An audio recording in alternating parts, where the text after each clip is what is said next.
আসসালামু আলাইকুম। ওয়ালাইকুম আসসালাম। ইসলাম ভাই কেমন আছেন? আছি আলহামদুলিল্লাহ, আপনাদের দোয়া ভালো আছি।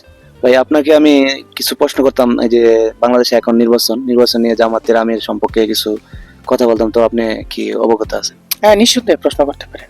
ভাই এই যে আপনার দুই একদিন হলো জামাতের যে আইডি প্যাক হয়ে যাওয়ার কারণে একটা নিউজ আসছে খারাপ, তো এটা নিয়ে আপনার মন্তব্যটা কি? আসলে দেখেন, বাংলাদেশের রাজনীতিটা এমনই খাদা চোরাচুরি। হুম, বাংলাদেশে একজন আরেকজনের প্রতিদ্বন্দ্বিতা করতে গিয়ে একজনের মন্দ আরেকজনে বলে। জামাত এমন একটি দল যেখানে তার মানুষ ঊর্ধ্বে, ভুলের ঊর্ধ্বে নয়, ভুল থাকতেই পারে, তবে এটা হ্যাক হয়েছে, এটা 70% বা 80% গ্যারেন্টি।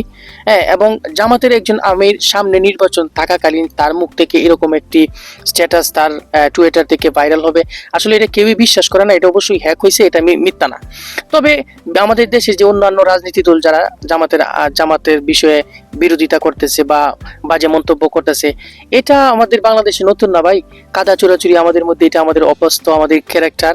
এটা নিয়ে এত মাথা ঘামানোর কিছু নাই, তারা এটা করবেই।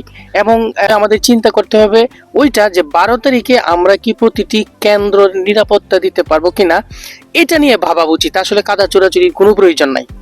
ওই দিন যদি আপনি পরিপূর্ণভাবে একটা কেন্দ্র, সবকটা কেন্দ্রকে আপনি কন্ট্রোল করতে পারেন, সেখানেই প্রমাণ হবে আসলে কে ভালো কে মন্দ।